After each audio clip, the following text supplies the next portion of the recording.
So you and your crack team of convicts have come up with the most brilliant escape plan ever. You've spent weeks making a tunnel with nothing but spoons you've had smuggled into the prison, and you've got dummies that look just like you, which you'll put in your bed while you're busy crawling through your escape tunnel. Yep, you've heard that story before, because it's actually been done. The problem with escaping from prison is getting out is just the beginning. Staying out is actually the hard part. It's not exactly easy to leave a prison and then just mingle with the local population, and the reason for that is, of course, you might not have any civilian clothes. We're going to focus on the USA today because that's where the black and white stripes were first worn. In fact, if you look at many prisons around the world today, inmates can wear what you might call normal clothing, often a t-shirt and jogging pants or something similar. The rigid rules about what men have to wear in American prisons is actually quite unique. You might wonder why the USA is special in this regard, and the topic is actually quite controversial. We'll get to that controversy later, and first give you a short history lesson. So the black and white stripes came into being during something called the Auburn System. The system was developed in the 1820s in New York State, and it was supposed to be an improvement on other prison systems. What it basically meant was that prisoners were no longer confined to their cells all the time, and they were told they had to work throughout the day. During the night, they had to stay in their cells, but the catch was they had to remain silent. The guards were very strict about this, and it drove some of the prisoners half crazy. The system was supposed to rehabilitate people rather than just let them rot. The rules were incredibly strict, and that was supposed to make the men more disciplined, something that might change their unruly behavior. Not only did they have to remain silent at night, but when they walked in the day, they marched in single file, locked to the prisoner in front of them. When they marched in the daytime, they were neither allowed to look at the guards or even at other prisoners. If that sounds dehumanizing, that's exactly what it was supposed to be. The system was all about making the men conform to rules, and so another thing they had to conform to was wearing the correct uniform. That uniform was the famous black and white stripes. The governor of Auburn Prison at the time said he wanted to take away the men's sense of self. He wanted them to become more like robots, men who did exactly what they were told. He wanted to take their identity away from them and re-educate them.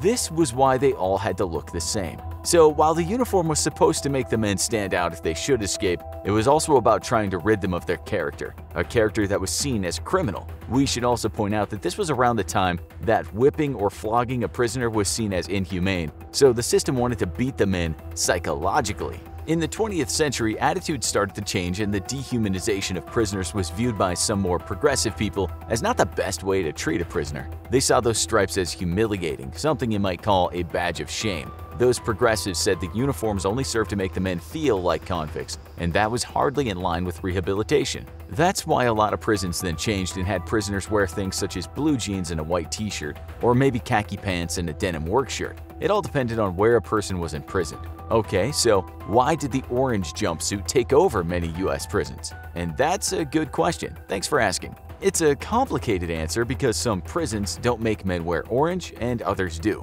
In some facilities, the prisoners will only don those orange suits when they're out in public or being moved around. The reason, of course, is so they stand out. Some prisons might make men and women wear pink shirts and yellow and white striped pants, and again, the reason is so they stand out. Sheriff Joseph Arpaio of Maricopa County, Arizona, who's detested by some progressives and loved by hardliners, has made men wear pink underwear to humiliate them, and he's also had men wear black and white stripes. That sheriff adheres to the old concept that men should be dehumanized. He also went a step further, as he usually does, and got inmates to write escapee on the inside of their black and white striped uniforms, so if they escaped, they couldn't turn the uniforms inside out. In the American system, you've also got color codes which designate what kind of prisoner is locked up. In some prisons, if a person wears dark red, he's designated as the worst of the worst, a violent individual who should be feared.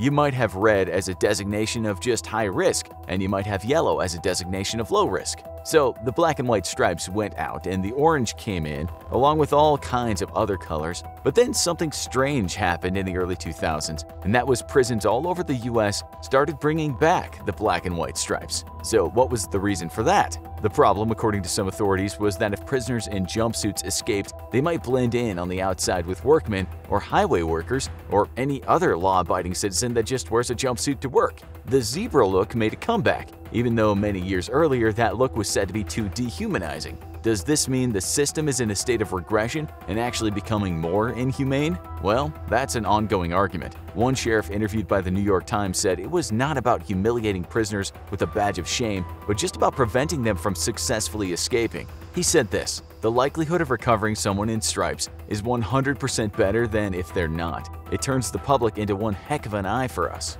Actually, prison escapes in the US are very rare. If you look at the statistics, they're a bit misleading because they include prisoners who are allowed outside during the day and then have to check back in at night. Some of those guys just fail to check back in. This is more like going AWOL. Maximum security breakouts are so rare these days that one researcher said it was hard to research them. Out of the 2.3 million or so incarcerated people in the USA, very few of them escape. And we mean hardly any at all. Even if men do escape, they usually have some help on the outside and can quickly take off that uniform and change into civilian clothes. So, with that in mind, you could say the uniform is related to that badge of shame as well as being an escape deterrent. And some people might say the uniformity of prison dress makes the prisoner more manageable and he should be stripped of his dignity. Others would counter, saying the badge of disgrace is not effective in terms of rehabilitating someone. Soldiers or some school kids might wear a uniform, but this is supposed to bring people together. It's for the purpose of a common cause and to foster cohesion,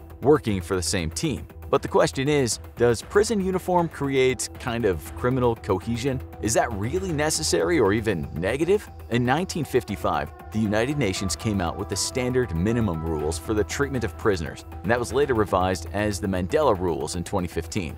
This is one part of those rules. Every prisoner who is not allowed to wear his or her own clothing shall be provided with an outfit of clothing suitable for the climate and adequate to keep him or her in good health. Such clothing shall in no manner be degrading or humiliating. And this is another part. In exceptional circumstances, whenever a prisoner is removed outside the prison for an authorized purpose, he or she shall be allowed to wear his or her own clothing or other inconspicuous clothing. It seems in the US some states are more concerned with following these rules than others, and maybe it's a matter of opinion if pink underwear or black and white stripes are degrading or humiliating. Maybe you believe an orange jumpsuit doesn't have to be worn when a prisoner is being transported, or maybe you think it's necessary. In some countries, prisoners are still shackled when they have a court date or are moved. So don't think every nation follows these Mandela Rules. Like we said at the start, it's a controversial hot potato of a topic, and it's not easy to come to a conclusion as to what is right and what's wrong. That's why we'd love to know what you think about prison uniforms. Should prisoners be able to wear casual dress like in most countries,